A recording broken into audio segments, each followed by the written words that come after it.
Hello, how are you, Miss Fox? I'm very well. How are you doing? I'm fabulous. So good to see you again. Oh, and you too. I love your new setup. It's beautiful there where you are. I made a big change. I changed the computer from one direction to the other. Really. It's really I, I've moved inside now. No more outdoors. Heading inside. So it's really great to see you again and talk yeah, more about the DOMs in your book. indeed. So I'm still waiting. I'm still waiting. This is my first author copy. Ah, I'm yes, to that. with all my notes that I Yeah, took. I've got mine. You have the good hardback version. I've been waiting for almost a month for a delivery. Uh, Oh, what a wow. nightmare. What a Gosh, nightmare. I hope So it comes soon. I hope it comes soon. it's going to arrive tomorrow. Finally, finally.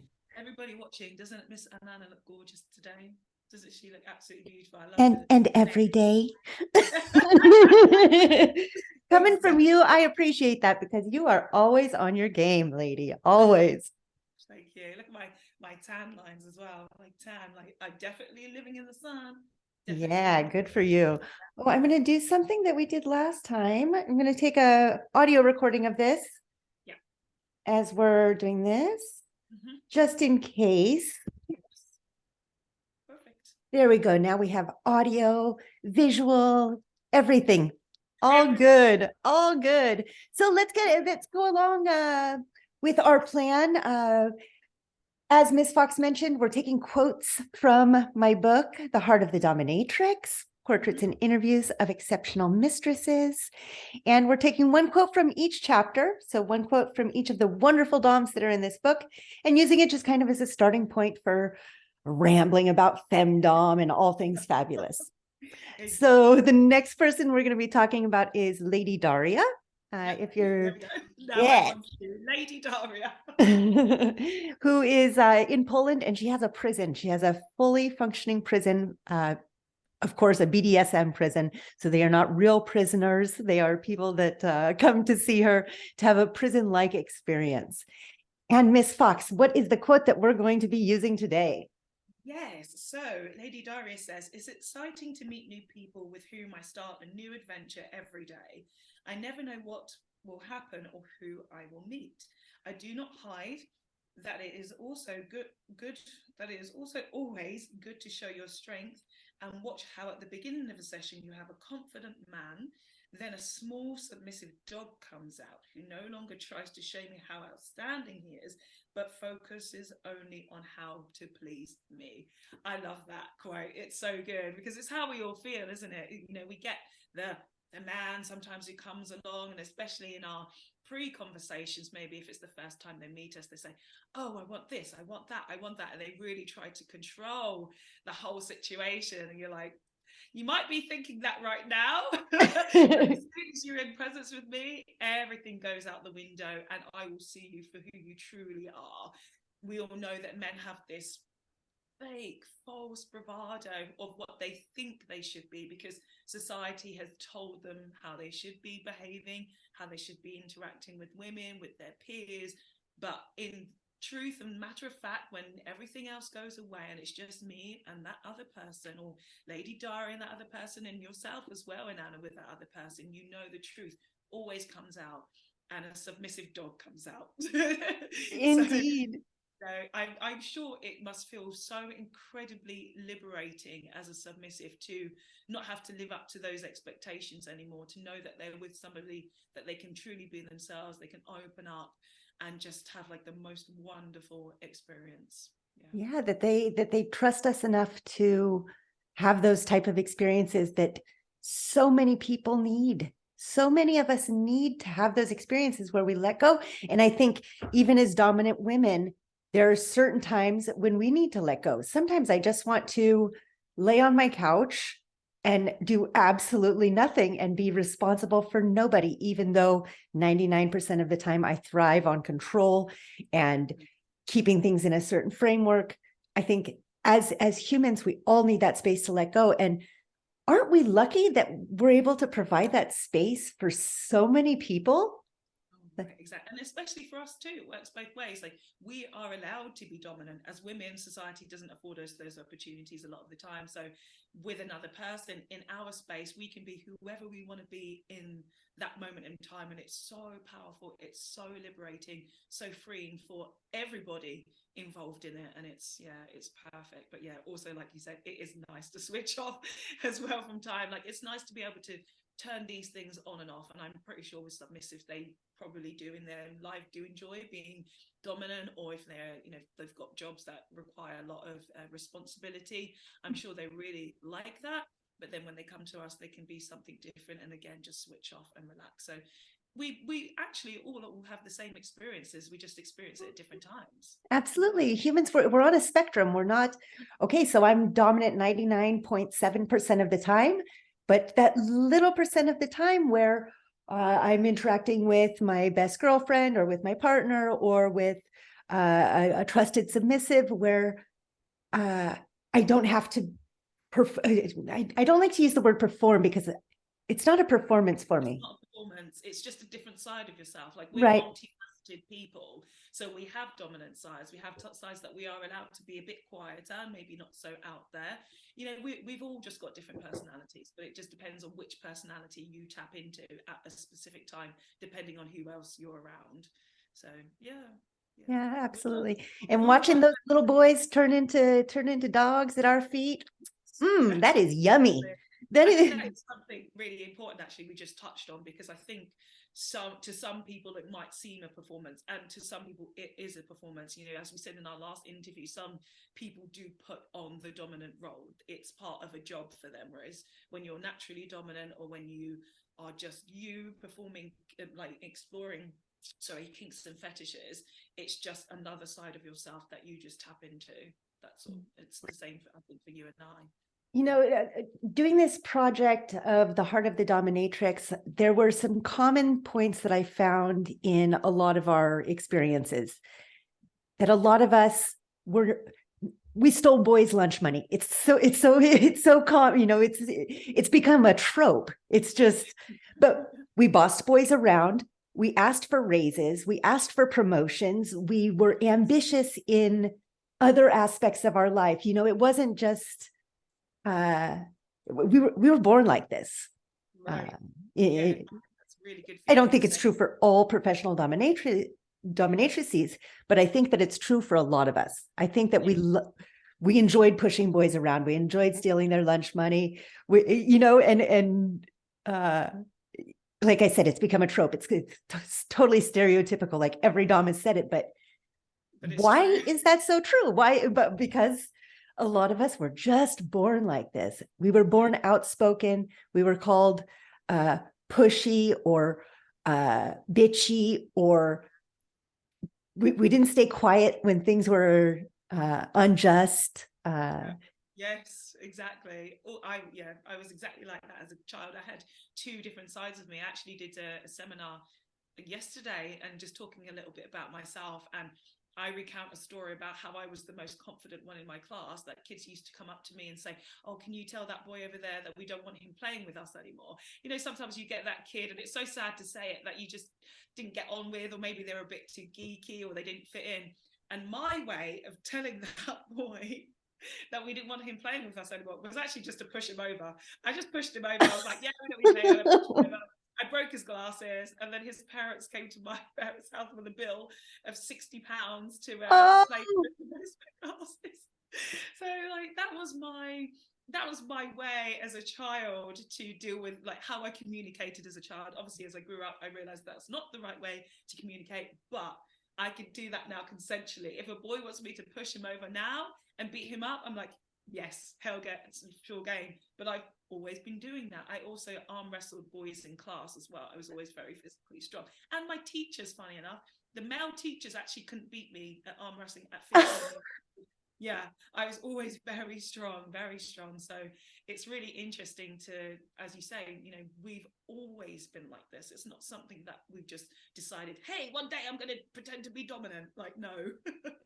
Yeah. It's actually an intrinsic part of us. And I think that a lot of us who had other careers, we often tended towards more male type jobs. I was in the restaurant business. I worked in the kitchen for a really long time. To be a woman in a kitchen, which is boys club 100%, I had to claw my way to the top.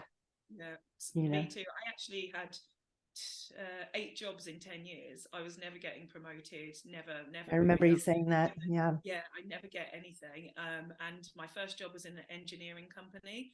My other jobs were in marketing companies. Last 2 jobs I had, it was all male offices, and I was the only female in them. And I loved it. They were all so lovely to me. They were also always getting cups of tea all the time.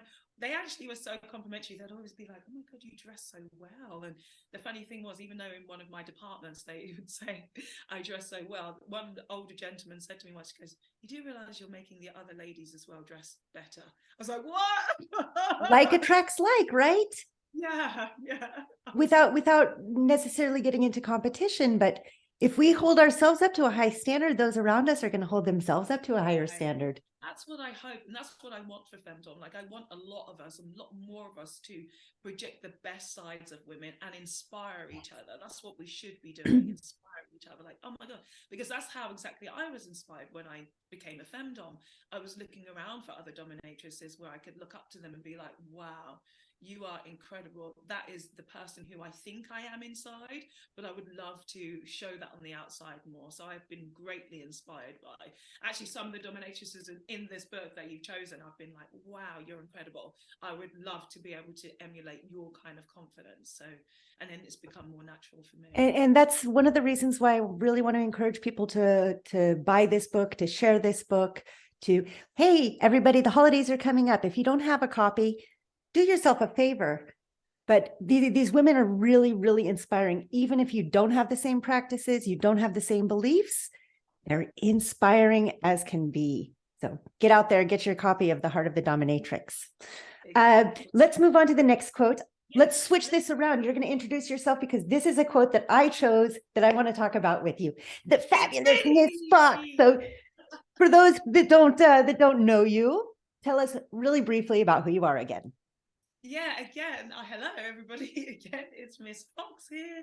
I'm from England. I've been practicing FemDom for 10 years now.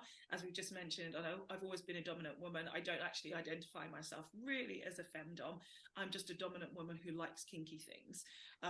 I particularly enjoy public humiliation. I love FemDom. That was the first thing I came across, financial domination.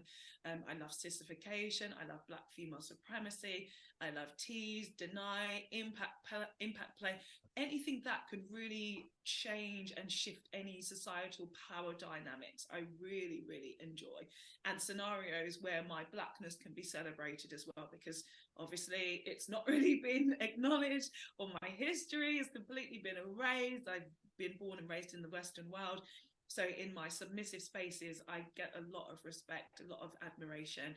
And also it's allowed me to educate myself on my Blackness, because it hasn't been, I haven't had opportunities to explore that. So, I'm forever grateful to BDSM and kink and the kinky community and my submissives for allowing me that space to open up and fully learn and enjoy myself. So it's been brilliant. So the quote I'm going to read off the back of that is a quote that Inanna's chosen, and I'm really happy that she's chosen this quote as well for us to discuss. So I said, I also really enjoy whipping.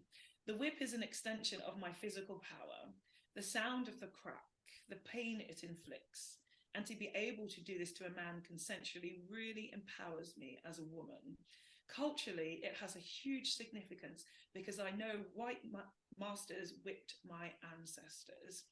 And I remember when I submit that quote to you and I was doing the whole interview for you, Inanna, that particular part of my interview actually made me well up quite a bit.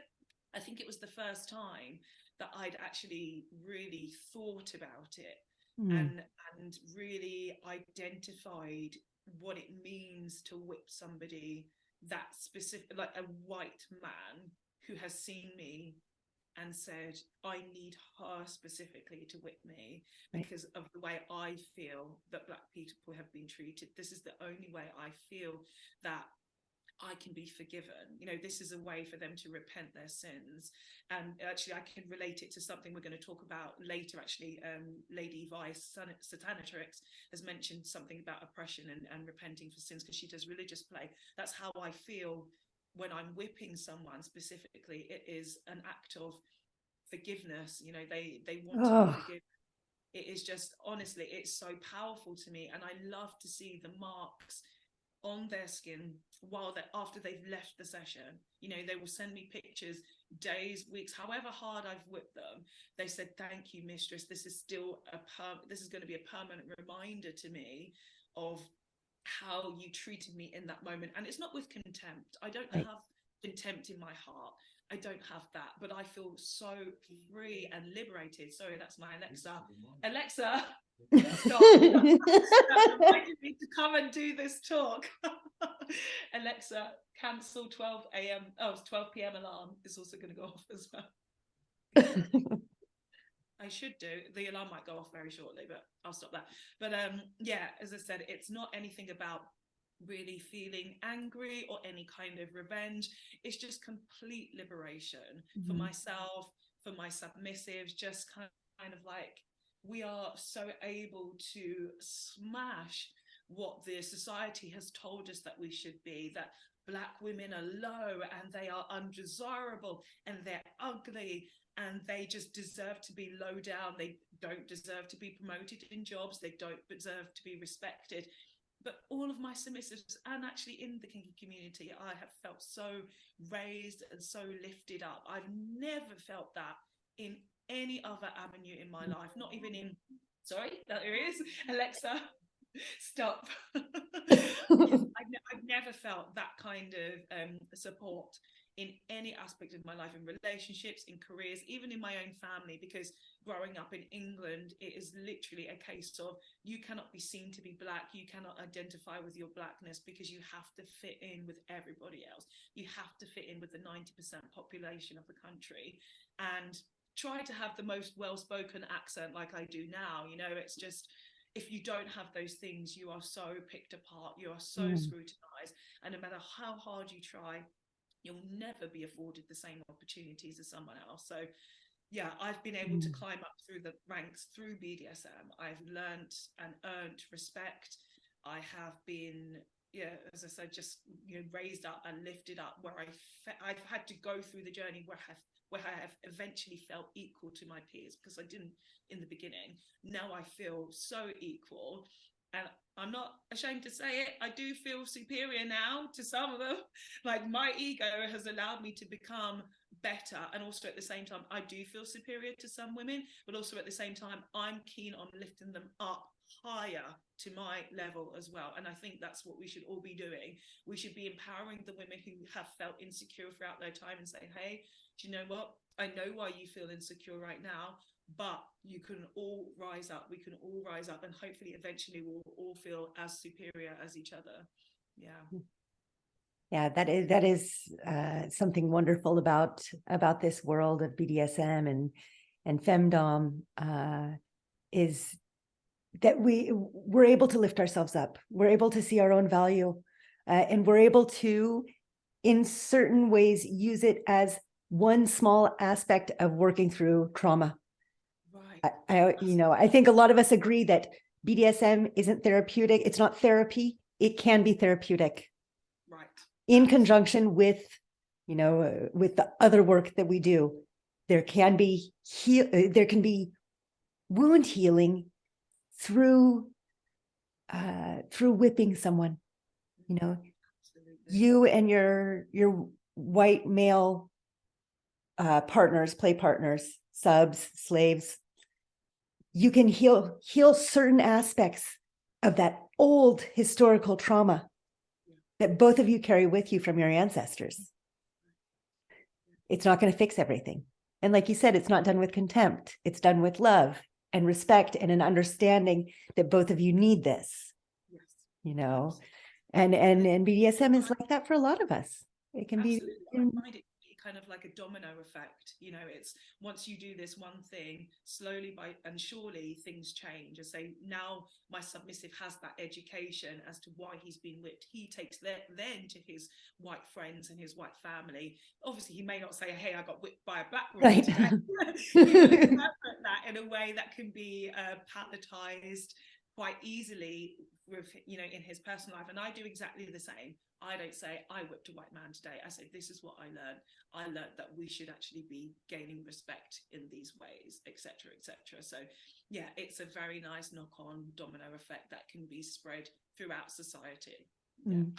And just to bring this back, you said something. You said that when you wrote that quote, it made you well up. You know, that you became conscious that putting those words on paper for you was a big step. You know, it was in your mind, obviously, because you wrote it. Yes. But the fact of that release, which is something that we get to experience very often in BDSM, that idea that, wow, this is part of my healing process. Yeah. So I'm welling up again. And when I read it the first time, I just went, oh shit. You know, because as a white woman, that's not something I was conscious of. You know, we can't know what we don't know. I always say that we can't know what we don't know. That it wasn't part of my history. It wasn't part of my, I try to be as enlightened and as educated as possible, but I can't know everything. And when I read that, I was just like, oh. Same with Lady Vi, the next quote that we're gonna get to. I just went, oh, she is right on. Yes, exactly. So that's what I like. And you know what you've managed to do, as I say, with this book is identify the common themes, how we have same feelings, but we experience them in different ways. And ultimately, the main message is we're all human. We're all human. Every single one of us, we breathe, we bleed. We actually do think the same. It's just our interpretation sometimes is different.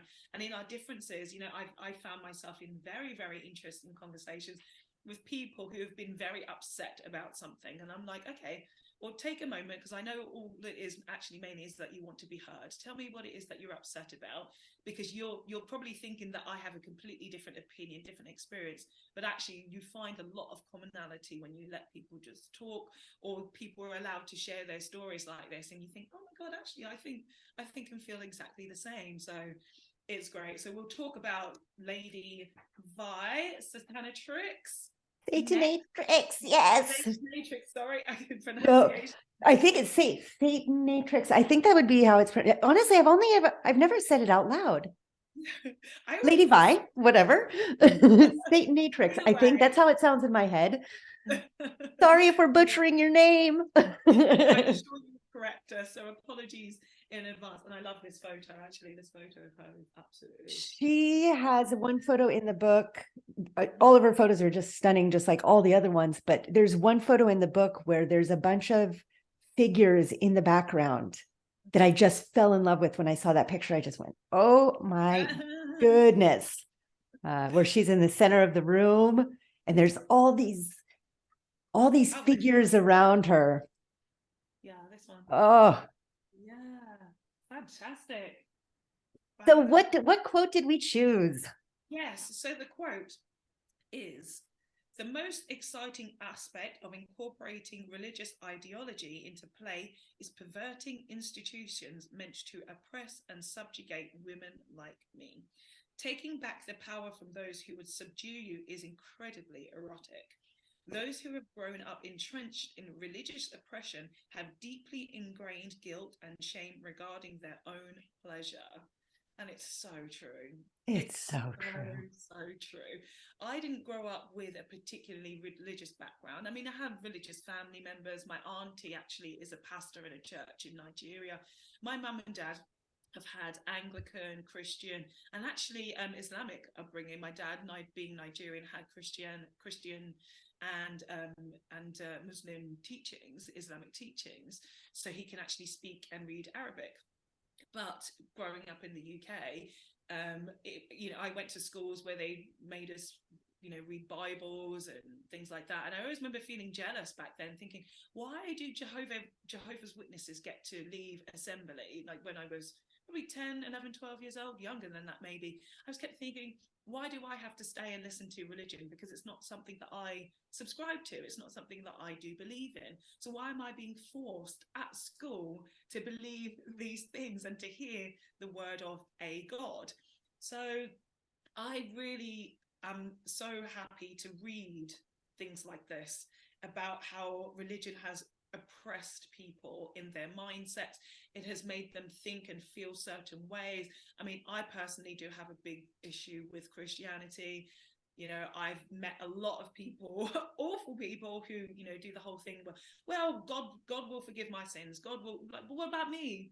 I'm living here on this planet Earth right now, experiencing some of the awful things that you're doing. Do you not think it's important that human beings who are around you should actually experience the best parts of yourself, not the worst parts, the best parts of yourself? Because actually you should be asking us living, breathing human beings for forgiveness. You know, I just don't feel any kind of, I respect people's need to have faith and religion. I expect the need for it.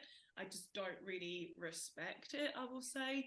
I do have more understanding and appreciation for Buddhism, enlightenment. Spirituality is what I kind of more connect with. So I understand that there's the majority of the world, I think, actually is quite religious, from what I've read from statistics a long time ago. And so people like me who identify as atheist are quite unique, but I think that shift is changing as the world becomes more modern. So to know that there are people out there that have been so oppressed by religion, by the rules that have been set. Women. And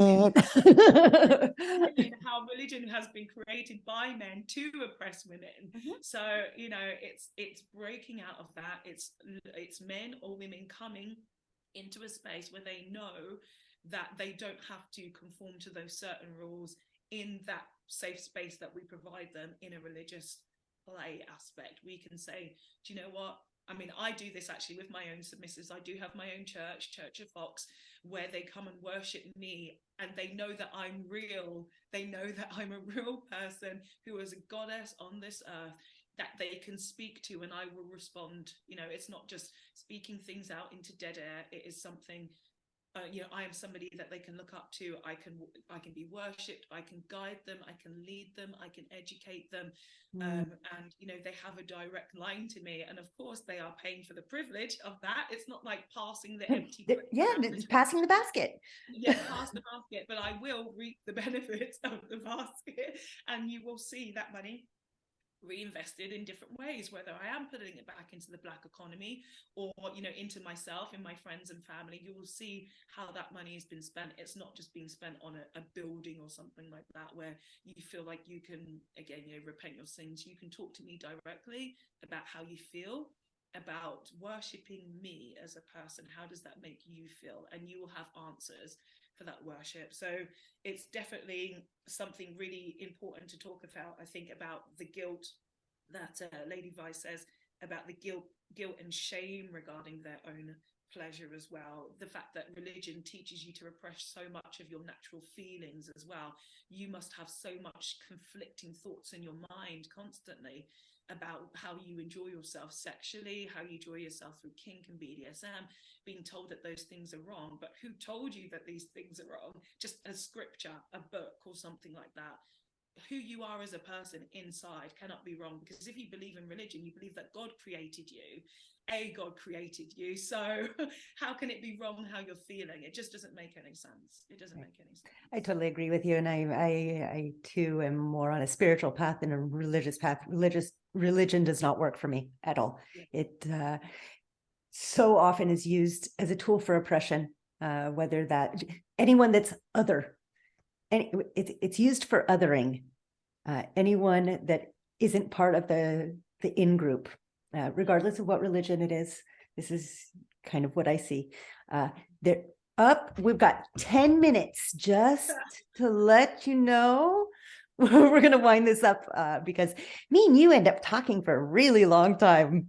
But because we're going to be doing this regularly, don't worry, listeners and watchers, all of our lovely viewers out there, we are going to be doing this regularly. We've got 21 quotes to get through. So today was number 4, 5, and 6. Don't worry.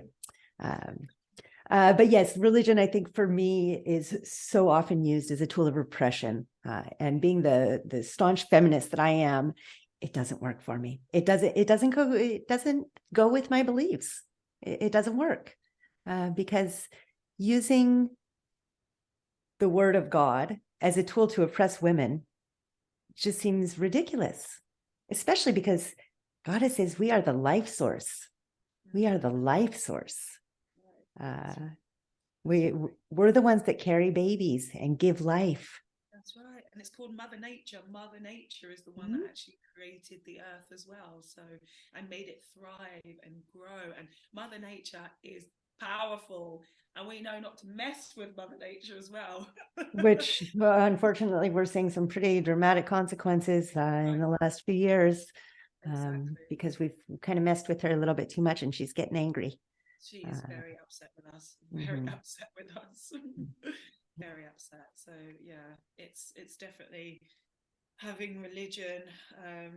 It's, as I say, I understand people's need for it sometimes. I understand that people are in a position sometimes where they feel like they have no other outlets, they have no other support, and they feel like sounding it out or speaking to something out there in the form of a god makes them feel supported. For me, I believe in therapy. I believe in, I've done CBT myself, cognitive behavioral therapy, which not cock and ball torture. I do CBT too. So funny when you say CBT, when you say BBC, I'm like, Broadcasting Corporation. Like, some of these acronyms are so funny. But yeah, CBT, the therapy, did such wonders for me. Such wonders that religion could never give me, that talking to my friends and family could never give me, but talking out there into the atmosphere could never give me. I was so in a negative space for a very long time. I didn't love myself very highly. I was very, very critical of myself, overly critical of myself. I used to call myself ugly, fat, unloved, unwanted, like really, really awful things for many years. And actually only this morning was I recounting how I used to treat myself. I actually used to put posters up in my kitchen to really try and shake myself out of this bad feeling. I used to write all of these horrible things about myself, that I was a loser. That's actually how I felt. I was that low in my self-esteem at one point that I just felt like that was the way to do it. And at the same time, as I said, like, religion couldn't have taught me to love myself, to respect myself. I knew to respect my peers. I always knew that. I always was a very compassionate human being for others. But for myself, there was nothing out there that could have taught me to love myself. As a scripture, like in the Bible, it would love your neighbor, love yourself. So yeah, therapy was actually the way that I managed to do it. Yeah, I think I have a lot of friends that are religious, and I have nothing against people that are religious that have that need or that desire to find comfort in scripture, in being in a group. What I have a problem with is the framework of religion as an institution. That's really where my issue lies. But again, that's my personal beliefs. I know that there's a couple of women in the book that are very religious. It was something that came up when I mentioned Lady Vi, because Lady Vi is she's a Satanist. Her religion is, she's a Satanist. One woman contacted me saying, I'm a church-going, God-loving woman, and I just want it to be clear from the beginning that just because we're in the book together doesn't mean we have the same beliefs. Right. And yes, amazing. Of course, and that's what the beauty of this book. That's the beauty of this book, of this project, is that we don't have the same beliefs, and that we can still make our own little church. We can still have our own little congregation of the beauty of female domination. You know, the Church of Female Domination. How gorgeous is that?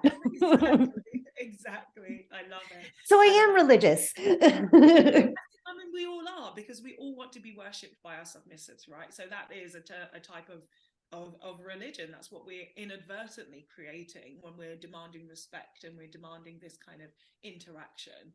Then we are forming our own little cults and our own little religions. So yeah, I think this is great. This is what I really love about this book, how we can all have something different, but we have something in common. So when we come to discussing that particular Dom, who does have a religious background, we'll see that there will still be a common thread that goes through all of our thinking. So I'm really excited to talk about that one too.